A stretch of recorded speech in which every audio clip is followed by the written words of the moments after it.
A mother's instincts knows no bounds. Watch as a mother bird tries to stand up against a tractor to protect her eggs.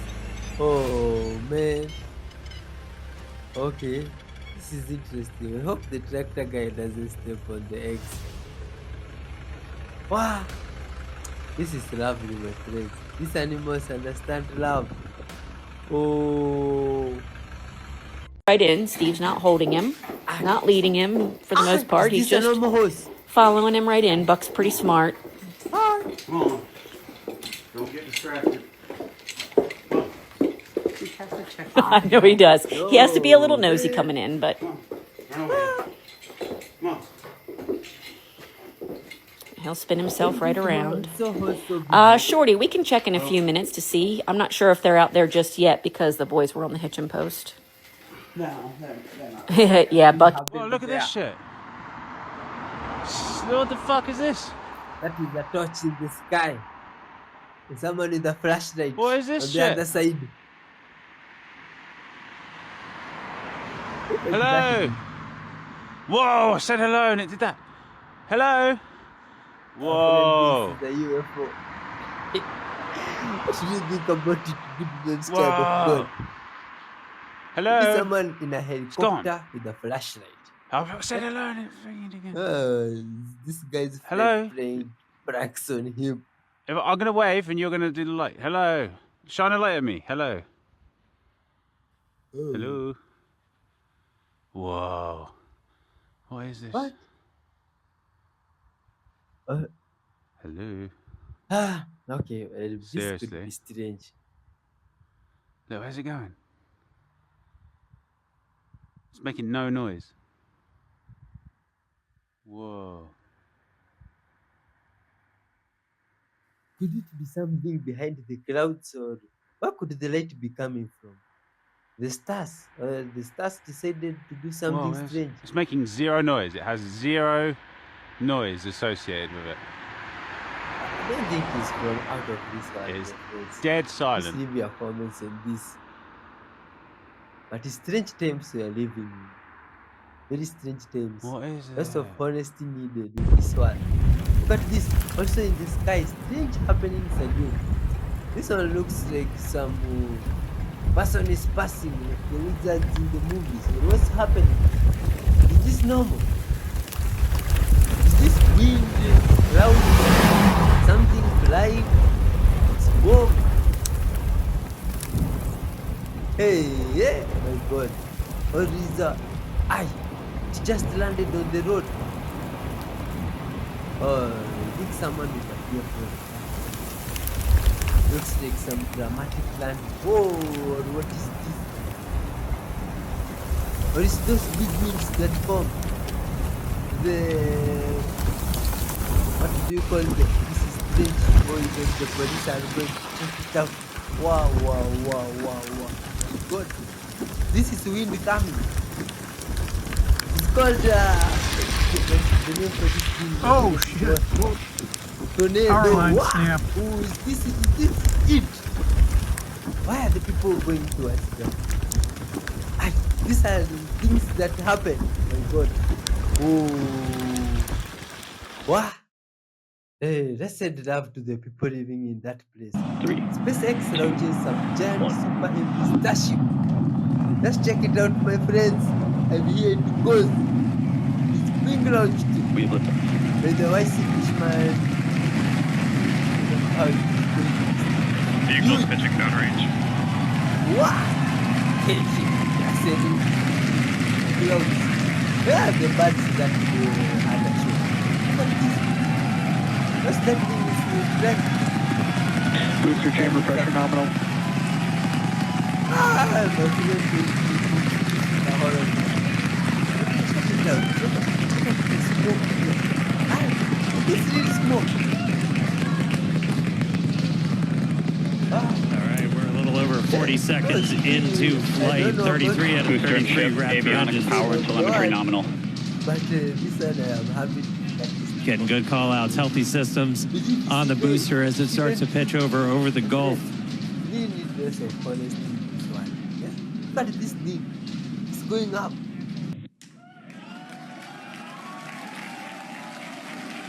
Boost back burn startup. Stage separation. I reckon it has reached space. This space. Stage separation confirmed. We've got 6 engines running on ship. This one. Booster is doing its boost back burn, continuing now towards its splashdown site in the Gulf. We are seeing all 6 Raptors lit up on ship. I can't believe this is true. This is Right, about 20 unbelievable. seconds to landing burn. No, is the thing coming back? Ship or Raptor what's chamber up? pressure is The metal. nominal. Is it the metal that the thing just dropped? Are we seeing it coming back? Or All right, what's here we go. up? It's Landing going burn up startup. again. Looks like we got 12 of those 13. Reached another level. Down to 3, including one of the middle ring. Have we seen us on there? Wow.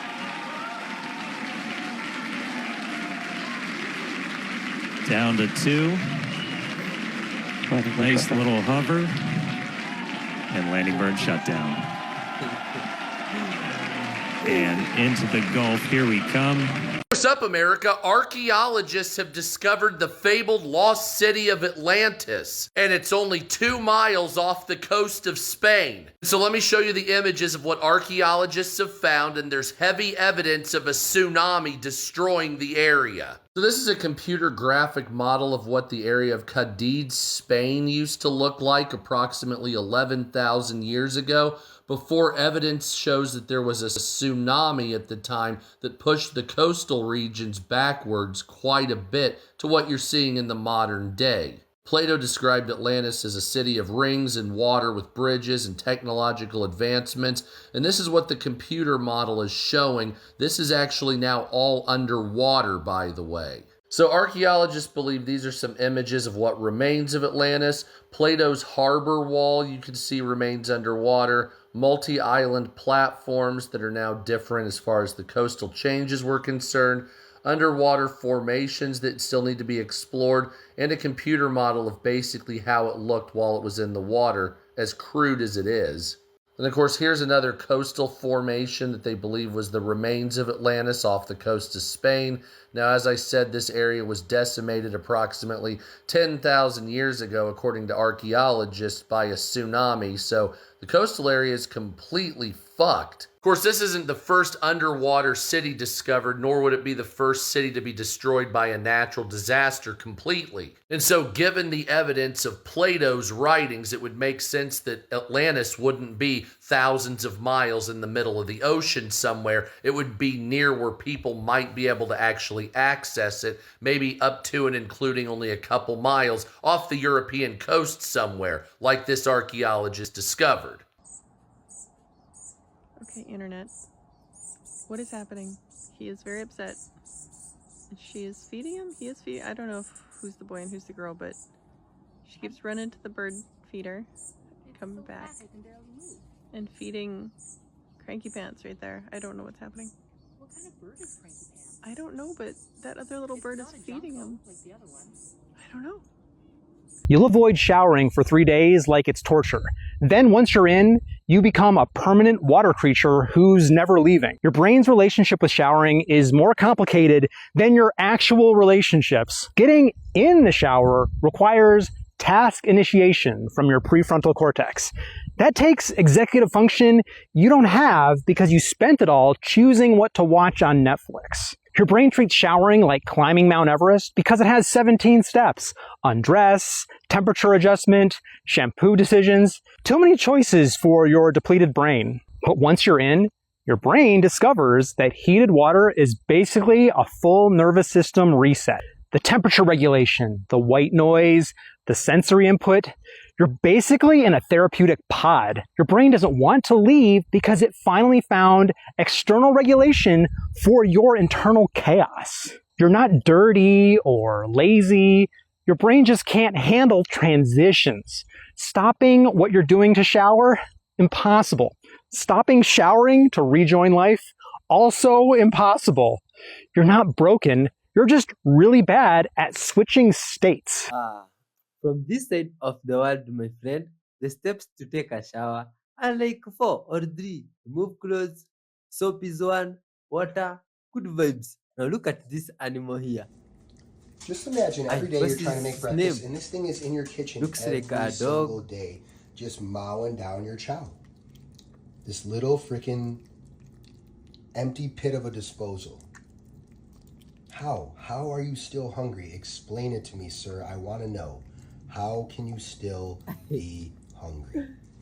It's a good vibes relationship, that one. Lots of love to that film. So something very interesting is happening on Flight Radar at the moment. If you look up here in the top left, the number just keeps going up. We have a flight, the number one flight, being tracked by 663,000 people at the moment. Now, why is this? Well, I have absolutely zero idea. Flight Radar themselves also has no idea. They tweeted, "This is the most interested anyone has ever been in an ATR 72, and no, we have no idea why." 757,000 people would make this the most tracked flight of all time. For reference, Putin's flight into Alaska, I think, only reached around we're almost at 800,000 trackers. And there it is, 800. Will we reach 1 million trackers on this random ATR flight to Manchester? This has to be bots. Now 900,000 people. 930. Let's see if it'll get to 1 million real quick. And there you have it, folks. Officially, 1 million people. I don't know what's going on. Leave your guesses. I don't know. Something fishy is going on. What do you think is it? So this truck is to put water to drink people. Same truck is used to put water to drink. And look at where they are getting their water. Oh my god. This is sad.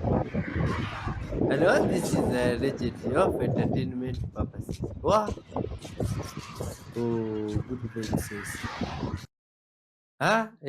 Strange times you are living in. Please care for your neighbor. I was the way sitting you here care for thinking yourself. about how weird 2020 was, right?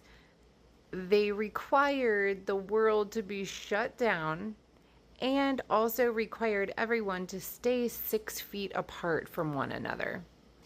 Knowing now that your energy, your biofield, your frequencies emanate approximately 6 foot outside of your own body, your aura space, right? And they required everyone to stay 6 foot apart. Could this possibly be for them to map out and specifically choose and be able to determine each and every single one of your biofield energy frequency, my biofield energy frequency, and everyone else in the entire world? Yeah. Why would they do this, you say? Well, think about this. The lower your frequency, the easier you are to manipulate. The easier you are and susceptible to sickness, the easier it is to control you when you have a lower frequency. They instill fear, black boxes, the phones, all of the information that is being received are all fear tactics and control, all control. So now that they have each one of our biofields, energy, auras mapped out, because it was so easily done. I was also out and about during this time because I was paying no attention to what they were saying. So I was free-willingly going out and about still during this, and I watched as towers continued to go up, new towers around town being built, while everybody else was scared in their houses. They were busy at work. Confirmation on that burp. So yeah, they don't need the TV black boxes hanging on your walls anymore. They don't need the phones that you're holding in your hand anymore. They don't need chips implanted in your body. No, they already have all of our frequency aura biofield mapped out and downloaded it with the collective consciousness. So all they have to do is tap into that frequency. The way to combat this is to raise your frequency. Do not feed into the fear. Do not feed into the bullshit. It is all an illusion, baby. We create our realities. So create happiness, create love. Don't pay attention to the nonsense that they continue to feed us. Yeah. Yeah, this wonderful child of God here has a good point. Great love, my friend, and good vibes. Look at this. Loud music. I've been throwing grapes at the car, but I don't think they can hear it. You can kind of see it splattered in the hood. So now I got a piece of cheese. I'm just gonna toss it on.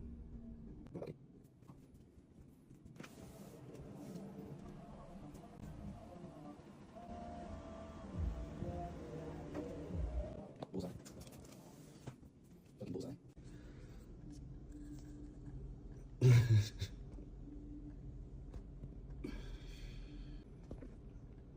Alright. Slice number 2 is up there. Go in there. See if I get it too.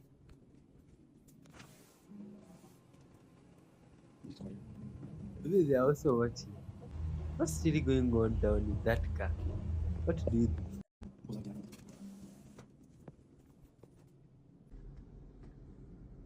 Oh yeah. Alright. I'm gonna go for number 3. This is where you get caught, my friend.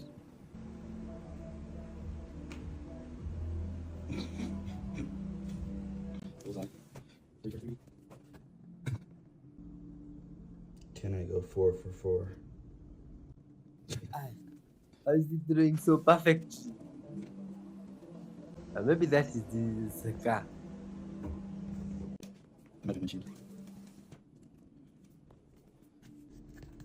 Oh no, that was right on top of the second piece.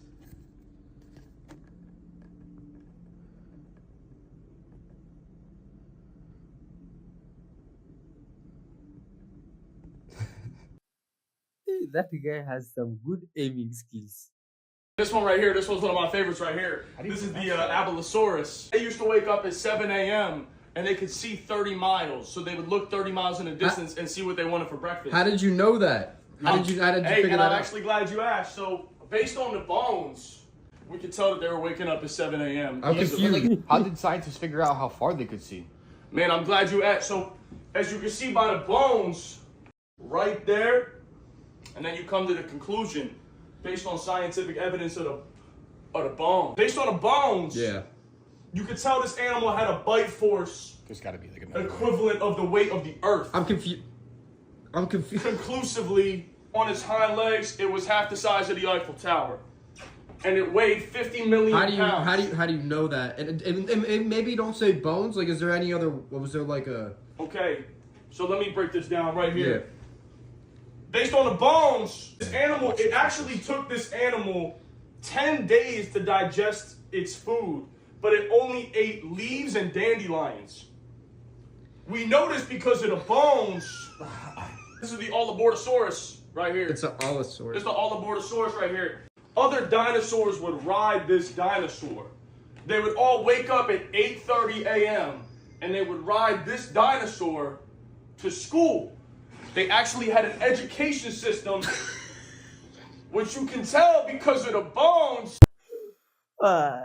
Humans are good vibes. Extremely. This fruit right here is known as ice cream bean. Ice cream bean trees are fast-growing tropical fruit trees that are pretty rare to see back home in Florida, but here in Puerto Rico, there are quite a few. After making a small cut on the side of the fruit, all you have to do is twist it in order to reveal the fruit that's on the inside.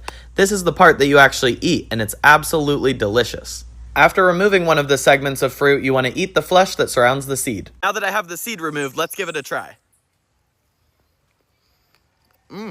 The texture is nice and soft, similar to a marshmallow, and it has a sweet flavor with a little hint of vanilla. There are many different kinds and varieties of ice cream bean out there, but I have to say this one is one of my favorites.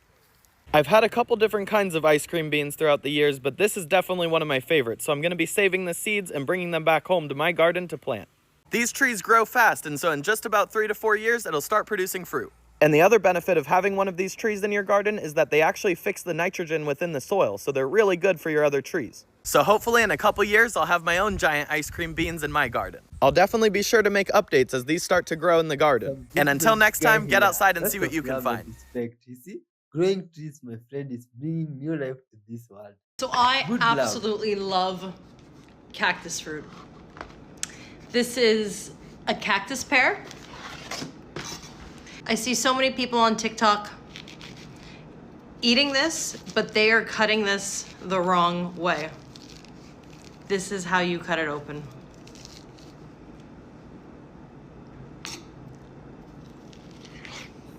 Yeah. I can literally eat 20 of these. Let's do another one. I've been eating these since I was a child. They don't taste the same. My mother used to always buy these. And now I always buy them for myself. Looks delicious. It looks very delicious. These are so good. And that's how you open it.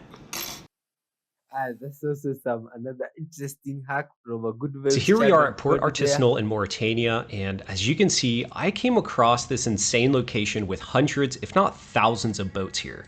So you'd have to assume that this is just a nightmare to keep up with, and not only because of the amount of boats that are actually there, but for the boats that are trying to leave rush hour traffic as well, or who are just trying to come home or go in and out of this. This is actually insane just how many boats they've cram packed in here, and I read that these are supposedly fishing boats, and you can see that they're docked in the marina, and there's not enough room, so they have overflow parking over here. Because once you start to move down the marina, you can see that it's still full down here, and these boats are freaking massive, because here's a bunch of cars parked along the shore, and they are easily 2 to 3 times the size of these cars. And then when you move down a little bit further, there's like a congregation right here. I guess they're fishing, but yeah, it's a little crowded to be fishing right there. And it also has to be a nightmare right here because the tide is constantly going in and out. So if you get beached right here, this thing's gotta weigh like at least a ton. So you're gonna need a bunch of people to pull it out. What? I thought those were trees. Those are lots of buses. Don't hate your enemies. Just outsmart them. Woodchuck was eating my tomatoes. What I did, I put cactus plants in front of the tomatoes. And the cactus, as a medieval knight with the sharp spikes, targeted his buttock. And that's it. That's some interesting hack there from Grandpa. You had an infection, an ear infection. Now, today, you get an ear infection, they give you a prescription for an antibiotic, and it's gone in a week. But in those days, if they wanted to save your life, they had to make a hole in your. I mean, I've got a hole literally in my head. I mean, that's why I'm balmy. I've got a hole, and it was done. It was done when I was 2.5, and it had to be done again when I was about 5 or 6. And they had to literally make a hole. In fact, if I go to a doctor, a young doctor, and I have to tell them that I had a mastoid operation, they'll want to have a look and see it because they've never seen them before. And I mean, now you get a prescription for an antibiotic, that's it. Nobody bothers if they have an ear infection. But in those days, it went to your brain, and you were finished in a few weeks as a child.